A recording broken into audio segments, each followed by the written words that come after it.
Hello guys. तो next अपन कुछ high attention lesions और बच गए, उनकी अपन बात करेंगे। हाई अटेन्यूएशन का मतलब वाइटनेस बढ़ गई है, डेंसिटी बढ़ गई है, तो उनकी अपन पे बात करेंगे। हाई अटेंशन लीजन के अंदर पहला है आपका जीजीओ, ग्राउंड ग्लास ओपेसिटी। ठीक है, ग्राउंड ग्लास मतलब आपको इस तरह की ओपेसिटी आपको दिख रही है, मतलब इतना वाइटनेस आपको दिख रहा है, लेकिन अभी भी वेस्कुलरिटी इंटेक्ट है, वेस्कुलरिटी नहीं गई है। मतलब कंसोलिडेशन से थोड़ा सा पहले आप जो ओपेसिटी आती है उसको अपन क्या बोलते हैं, ग्राउंड ग्लास ओपेसिटी। ठीक है, ठीक है। तो एक सिटी का फिल्म में आपको दिखा रहा हूँ, जस्ट बाइफर्केशन हुआ ही है। ठीक है, यहाँ पे ये जो एंटीरियर सेगमेंट है उसके लिए ब्रांचेज जा रही है। अपर लोब का एंटीरियर सेगमेंट, इधर पोस्टीरियर सेगमेंट, दिस इज ये super segment of lower lobe भी यहाँ पे आ गया, इधर भी यहाँ पे super segment of lower lobe है। ठीक है, तो this is posterior segment of upper lobe, this is anterior segment of upper lobe. अब यहाँ पे अपन बात कर रहे हैं, देखिए कि ये आपको नॉर्मल लंग यहाँ पे दिखाई दे रहा है, लेकिन यहाँ पे देखो थोड़ा सा वाइटनेस आ रही है, लेकिन अभी भी वेस्कुलरिटी इंटेक्ट है। ठीक है, वेस्कुलरिटी आप देख पा रहे हो। सेम चीज़ यहाँ पे आप देख पा रहे हो कि यहाँ पे वाइटनेस आ गई है, लेकिन वेस्कुलरिटी अभी भी इंटेक्ट है। तो एक hazy area with increase attenuation in the lung with preserved bronchial and as well as vascular markings. तो आपको ब्रोंकियल मार्किंग भी दिखेगी।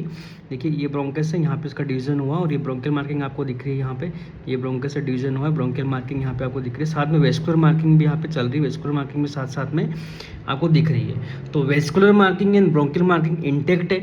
ठीक है, इंक्रीज अटेन्यूएशन का एरिया है, इसको अपन क्या बोलते हैं, ग्राउंड ग्लास ओपेसिटी।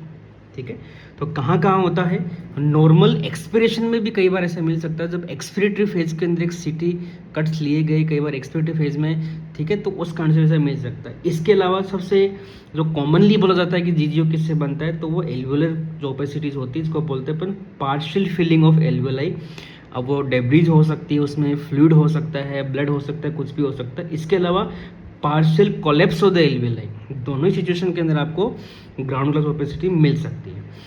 इसके अलावा ग्राउंड ग्लास ओपेसिटी आपको इंटरस्टिशियल डिजीज के अंदर भी मिलती है, लेकिन वहाँ पे कॉजेज क्या होते हैं, वहाँ पे कॉज होता है फाइब्रोसिस। ठीक है, अभी फाइब्रोसिस थिन फाइब्रोसिस भी स्टार्ट ही हुआ है, या आप बोल सकते हो कि जो सेप्टा है, सेकेंडरी पल्मोनरी लोब्यूल है, उसके अंदर जो इंट्रालोब्यूलर सेप्टल थिकनिंग हो गई, उस कारण से भी आपको ग्राउंड ग्लास ओपेसिटीज मिल सकती है। इसके अलावा सेकेंडरी इन्फेक्शन आपको सबको पता है, सेकेंडरी इन्फेक्शन होता है तो ग्राउंड ग्लास ओपेसिटीज मिलती है। इसके अलावा pulmonary oedema, yes pulmonary oedema, ARDS, इनके अंदर भी ग्राउंड ग्लास ओपेसिटी मिलती है। Last fibrosis and neoplasm, bronchiolar carcinoma के अंदर भी ग्राउंड ग्लास ओपेसिटी, मतलब एक आप बोल सकते हो कि जीजीओ टाइप को नोड्यूल्स आपको मिलते हैं। तो इसको डिवीजन एक तरह से आप याद रख सकते हो। आपको कोई पूछे कि कैसे डिवाइड करोगे आप जीजीओ को, तो एक्यूट जीजीओ एंड क्रोनिक जीजीओ। तो कुछ ऐसी डिजीज़ है जो अक्यूट प्रेजेंटेशन के साथ में लंग्स में दिखती है, तो पहला एग्जांपल इसका जाता है पल्मोनरी एडिमा, दूसरा एग्जांपल है ARDS, तीसरा डिफ्यूज एल्वियोलर डैमेज। ठीक है, और चौथा AIP, acute interstitial pneumonia. Next है इन्फेक्शंस, इन्फेक्शन आपका बैक्टीरियल भी हो सकता है, वायरल, PCP न्यूमोनिया, माइकोप्लाज्मा, कुछ भी हो सकता है।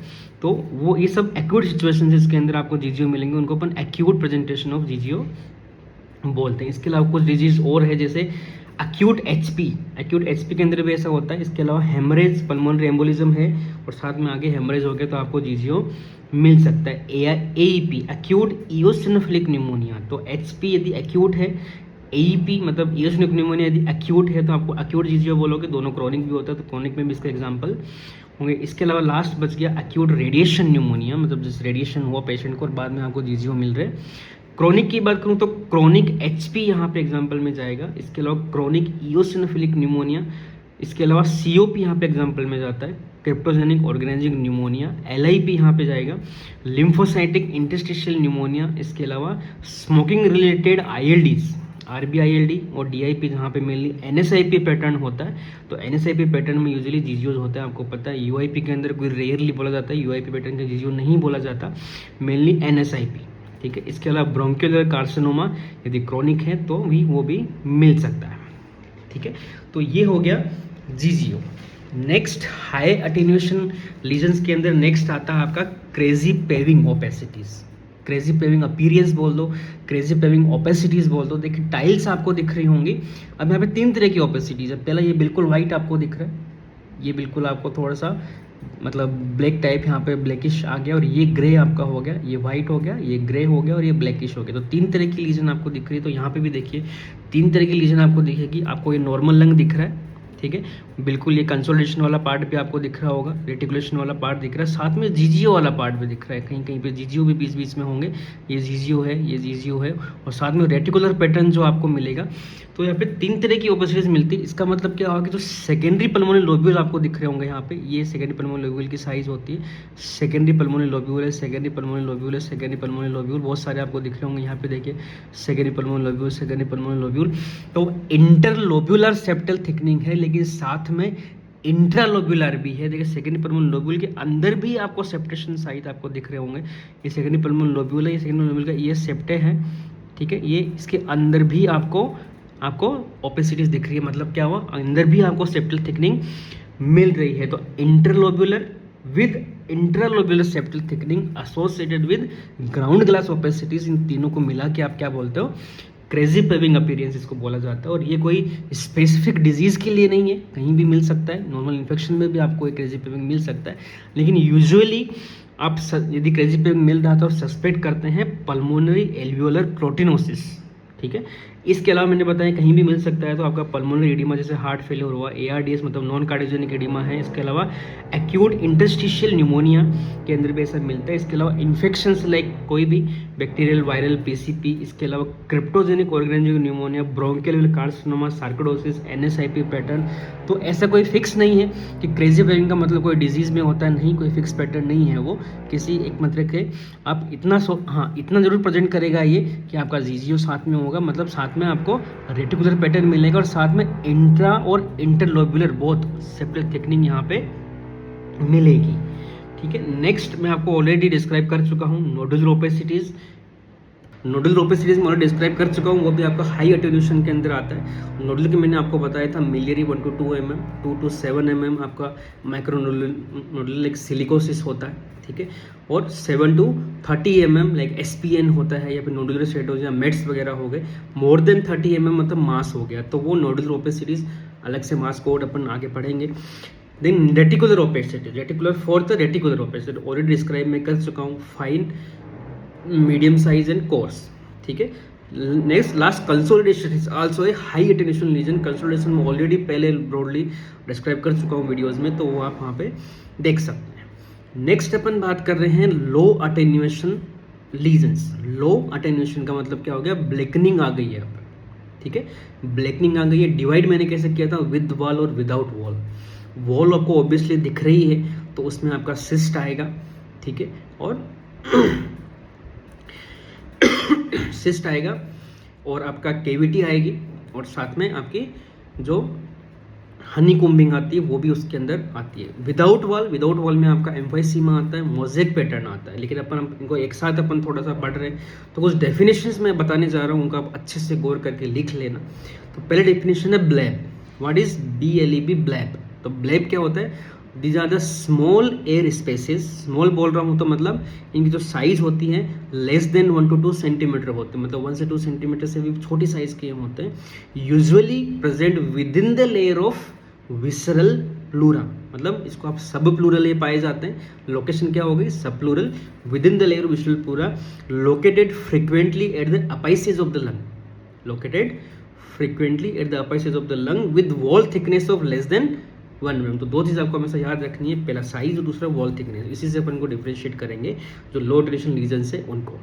तो ब्लैब के अंदर क्या हो गया, size less than 1 to 2 centimetre, wall thickness less than 1 mm, subpleural apical location होती है, और mainly between the visceral pleural layers के अंदर ये पाए जाते हैं, और प्राइमरी स्पॉन्टेनियस के कॉमन कॉजेज में ये आते हैं। प्राइमरी स्पॉन्टेनियस न्यूमोथोरैक्स से कॉमन कॉजेज। नेक्स्ट है बुल्ला। तो ब्लेब की बड़ी size, the bigger size of bleb is bulla. लेकिन मैं डेफिनेशन अच्छे से बोल रहा हूँ, आप सुन लेना। Usually they are the large air spaces, bulla is the large air spaces usually with the size of more than 2 centimetre. अब 2 सेंटीमीटर से ज़्यादा इनकी साइज होगी, but wall thickness again less than 1 mm। तो size is more than 2 centimetre, ठीक है। May be surrounded by lung और not surrounded by the lung, can be subpleural, can be other, even with in the parenchyma भी हो सकते हैं, mainly सब plural पाए जाते हैं। और wall thickness is less than 1 mm। तो यहाँ पे आपको वॉल दिखाई देनी चाहिए, वॉल दिखाई नहीं दे रही है तो आपको न्यूमोथोरेक्स और बुल्ला में आपको डिफरेंशिएट करना आना चाहिए। तो यूजुअली वॉल दिखाई देगी यहाँ पे बुल्ला में, न्यूमोथोरेक्स में वॉल दिखाई नहीं देती है। जो मोज़ेक पैटर्न होता है उसमें वॉल, एयर ट्रैपिंग जिसको अपन बोलते हैं, उसमें वॉल दिखाई नहीं देती है। तो अभी मैं वॉल वाली बात कर रहा हूँ, दैट इज ब्लैब, दूसरा बुल्ला, तीसरा न्यूमेटोसील। न्यूमेटोसील एक अलग एंटिटी है, थोड़ा सा आप समझना, कुछ स्पेसिफिक जगह पे ही पाई जाती है। This are the rounded thin walled air spaces, rounded thin wall air spaces that represent distended air spaces. क्या रिप्रेजेंट करता है?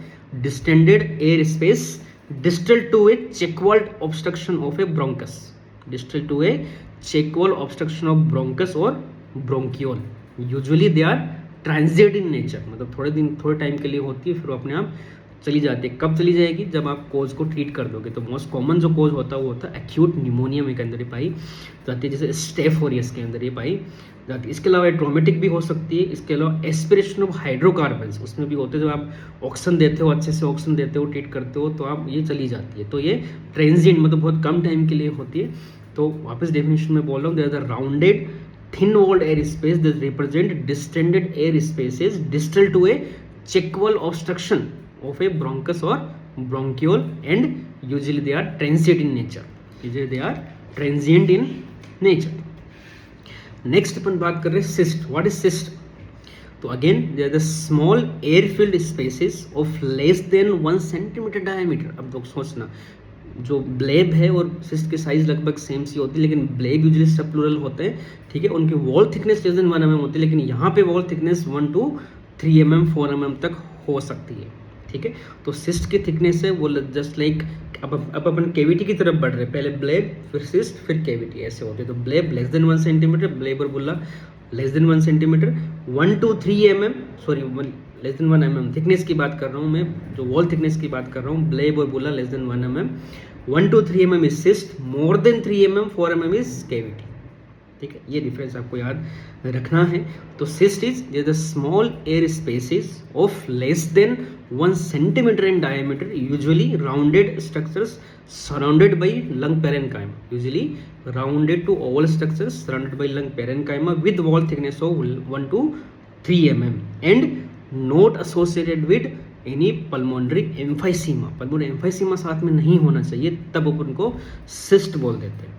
नेक्स्ट है cavity, these are small to large, ठीक है। Cyst are small, these are small to large air spaces with wall thickness of more than 3 mm और 4 mm, मोर than 3 mm और 4 mm, where more than 2/3, at least more than 2/3 wall should be visible. अब यहाँ पे wall आपको दिखनी चाहिए, ठीक है।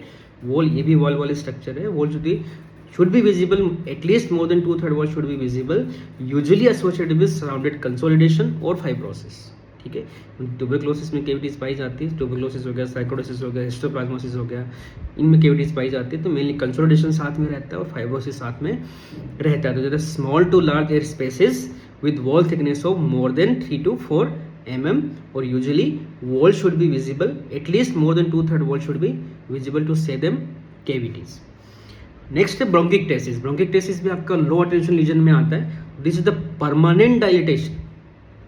ब्रोंकिक्टेसिस और एम्फाइसीमा में आप डिफरेंस अब समझना। ब्रोंकिक्टेसिस में पहले बोलने जा रहा हूँ, permanent dilatation of Airways till terminal bronchioles. Terminal bronchiole तक की बात हो रही है, टर्मिनल ब्रोंकियोल से आगे that is emphysema. Permanent dilatation of Airways till terminal bronchiole, usually associated with Airways and parenchymal fibrosis, ठीक है। एसोसिएटेड विद फाइब्रोसिस मतलब या तो एयरवे फाइब्रोसिस हुआ या तो पैरेन्काइमल फाइब्रोसिस हो गया। ब्रोंकिटिस के बहुत सारे टाइप्स होते हैं according to fibrosis, according to morphologically. Cystic, जो सिस्टिक मतलब सिस्ट की तरह आपको दिखाई देगा कट सेक्शन में। सेक्युलर, इस तरह से सेक्युल बने होंगे। वेरिकोज वेन आपको पता होगी, उसकी वेरिकोज स्ट्रक्चर यहाँ पे होती है जस्ट लाइक मतलब स्नेक की तरह, इस तरह से। और सिलिंड्रिकल, तो 4 तरह के मॉर्फोलॉजिकल यहाँ पे डिफरेंस होते हैं। ब्रोंकिटिस को अपन अलग से आगे पढ़ेंगे, ठीक है। नेक्स्ट है एम्फाइसीमा। तो ब्रोंकिटिस और एम्फाइसीमा अंतर समझना। परमानेंट डायलिटेशन एंड डिस्ट्रक्शन, यहाँ पे दोनों है, destruction and dilatation of airways distal to terminal bronchioles, up to terminal bronchioles. खाली एयरवेज आप बोलो, अप टू टर्मिनल ब्रोंकियल्स नहीं बोलो तो भी चलेगा, खाली एयरवेज बोलो तो ब्रोंकिक्टेसिस, लेकिन यहाँ पे आपको डिस्टल टू टर्मिनल ब्रोंकियल बोलना पड़ेगा विदाउट एनी ऑब्वियस फाइब्रोसिस, ठीक है, without any obvious fibrosis. Fibrosis आ गया तो आपका फिर आपका UIP से भी पैटर्न आने लग जाएगा, वो भी एक एंटिटी होती है, उसके अपन आगे बात करेंगे। तो emphysema is permanent destruction and dilatation of airways distal to terminal bronchioles without any obvious fibrosis. तो यहाँ पे मेनली जो टाइप्स होते हैं एम्फाइसेमा के, सेंट्री एसिनार जो सेकेंडरी पल्मोनल लोब्यूल के सेंटर में होता है, अपन बात करेंगे इसकी भी, पैरासेप्टल जो यूजुअली सब प्लूरल होता है जो सेप्टम के आसपास होता है, और पैन एसिनार मतलब पूरा का पूरा सेकेंडरी पल्मोनल लोब्यूल ही आपका इन्वॉल्व है, तो पैन एसिनार। लास्ट है मोज़ेक पैटर्न, लो टेंशन लीजन के अंदर सबसे लास्ट आता है मोज़ेक पैटर्न। मोज़ेक पैटर्न का मतलब क्या होता है, जो एयर ट्रैपिंग के कारण एक पैटर्न आपको मिलता है, डिस्क्राइब कैसे करेंगे, एयर ट्रैपिंग के कारण जो पैटर्न बन रहा है, तो यहाँ पे नॉर्मल लंग होगा, साथ में एयर ट्रैपिंग होगी, मतलब वहाँ पे आपको थोड़ा सा लो अटेन्यूएशन एरिया दिखेगा, लेकिन अभी भी वेस्कुलरिटी आपको दिख रही होगी। जैसे आप जीजीओ की तरह इसको याद रखिए, जीजीओ में हाई अटेन्यूएशन विद वेस्कुलरिटी है, यहाँ पे लो अटेन्यूएशन विद वेस्कुलरिटी, इसको अपन मोज़ेक पैटर्न बोलते हैं, ठीक है। तो मोज़ेक पैटर्न क्या हो गया, आपका एयर ट्रैपिंग दिख रहा है, साथ में आपको नॉर्मल लंग दिख रहा है, और साथ में आपको जीजीओ और कंसोलिडेशन भी दिख रहा है। तो तीनों को मिला के अपन एक तरह से मोज़ेक पैटर्न बोला जाता है, जैसा कि मेनली एचपी में मिलता है, इसको अपन हेड चीज साइन भी बोलते हैं, नॉर्मल लंग और सब मिलता है वहाँ पे। तो एयर ट्रैपिंग एक तरह से होना चाहिए, तब उसको आप मोज़ेक पैटर्न बोलते हैं। These are the low attenuation lesions. तो अपन अब आगे इनकी 1 by 1 आगे और बात करेंगे नेक्स्ट वीडियोज़ में, ठीक है। Thank you.